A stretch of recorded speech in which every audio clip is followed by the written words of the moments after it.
I gotta follow that? Jesus Christ. So I turn on the radio one day in the 90s. And I'm like, what happened? You know, it just seemed like a few days earlier, I could turn the radio on and hear great rock and roll, you know? It was over, you know? And I'm like, wait a minute, this isn't right, you know? I mean, it's not like we got replaced by something better. I'm not hearing anything better, you know? Quite the contrary, in fact. So I said, you know, I really felt a little bit guilty for the next generation and all generations to come. You know, why do we get to have all the fun? You know, what do they got? Hip hop, techno, whatever the hell it is. Pearl Jam. It's not rock and roll. That's right. You know, and yes, I'm a little bit prejudiced. Rock and roll happens to be my religion, okay? Yeah. Yeah. So I felt it was an obligation of our generation. I said, what are we doing? What are we're responsible for what we leave future generations, you know? So I started a radio show called Little Steven's Underground Garage. And nobody wanted it, you know. I said, I'm gonna play all 60 years of rock and roll in one place. And everything that influenced rock and roll, I'm gonna play the great soul music, I'm gonna play great blues. And they said, like, what are you, crazy? You know, nobody wants this. So it took a year to get it on the radio. And slowly we fought our way, and now it's 14 years, and we're in over 100 stations in America and 100 countries around the world, and it's, you know,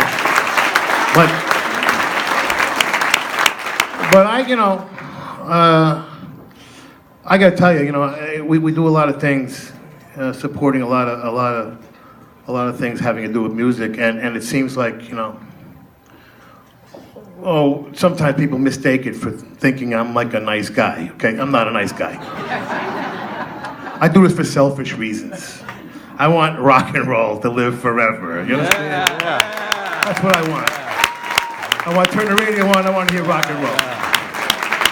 So, you know, okay, the radio show is one thing, you know, and then I think it was Richie Russo turned Maureen on to Rockit, you know, and then I came down, and you know, and I just can't tell you how exciting it is for people of our generation to see young kids enthusiastically embracing rock and roll, which at this point, you know, it's like being a blacksmith or you know, a Viking. You know, there's not a lot of reward, you know. It's not like, you know, it's tough for us, but now it's almost impossible, okay? I mean, that's the truth. And that's the other reason why, you know, on the radio show, I'm so happy to play new bands making rock and roll, because there's no logical reason to do it, okay? We yes, it was hard for us, but at the end of the day, you could still make a living, you know, and better than that, you know, you can get rich, you can get famous, you can get the girls, you know, all the good stuff. That's not so much anymore, okay? All right? It's maybe the girls, but not the money. Oh, sorry, honey. You know, I mean, in other words, you know, anybody who's doing it now is doing it for only one reason: passion. Passion. That's it. That's it. There's no other reason to do it now. It's not a business anymore, really. You know, it's not a logical business. So you're doing it out of passion, which makes us want to support it even more, you know, on the radio show or here at Rockit or wherever, whatever we're doing, you know. So I just want to just clear that up in case somebody thinks like I'm turning into a nice guy. I'm not. Thank you, Bruce. Thank you, everybody. Yeah.